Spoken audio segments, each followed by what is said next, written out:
Greetings of the day. We, the members of Group 7, are here to present a study on an automotive industry company, Ford. Age of industry.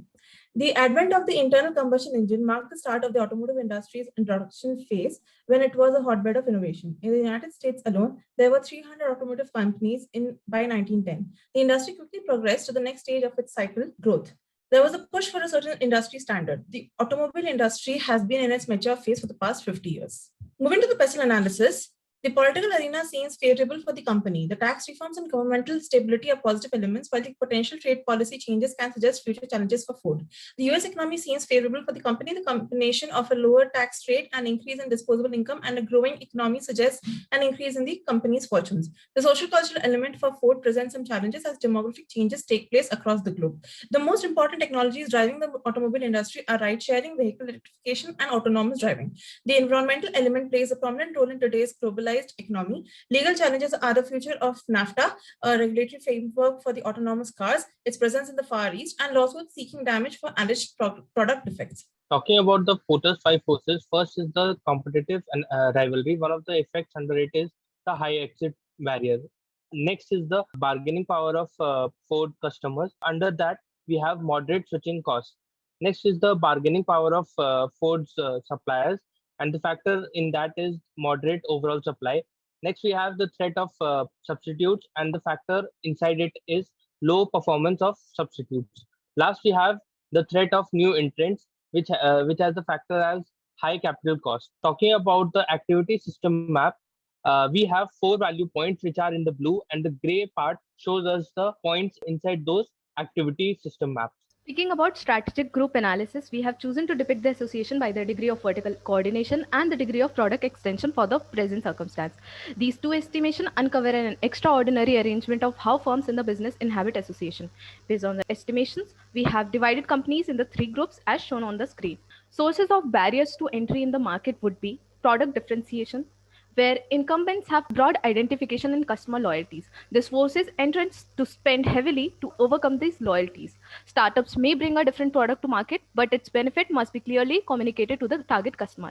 Others being economies of scale, capital necessities, government strategy, cost disadvantages independent of scale, and access to distribution channels. Now coming to mobility barriers. Mobility barriers are those factors that impede the ability of firms to enter or exit an industry. In short, it includes all the entry barriers and exit barriers.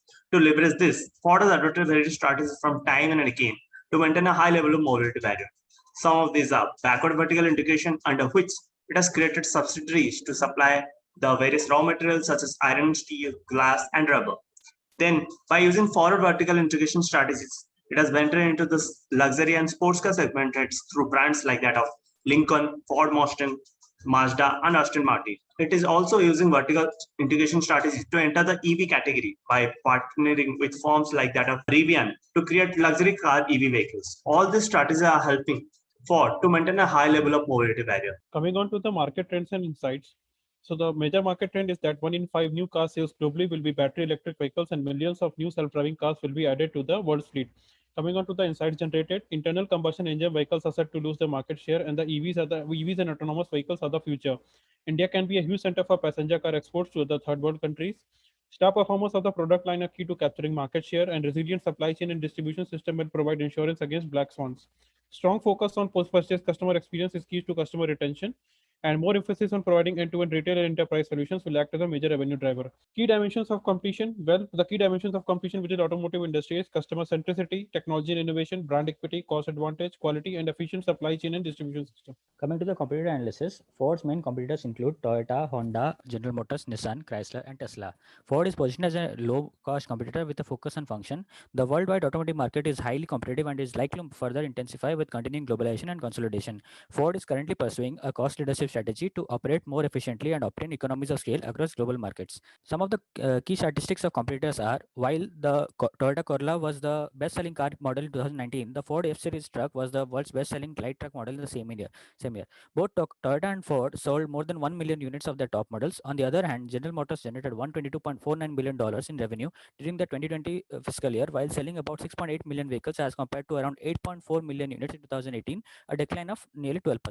Coming to Tesla's numbers, Motors, Tesla's revenue grew to around $31.5 billion in the fiscal year of 2020, a 28% increase, while it only delivered just under 500,000 units.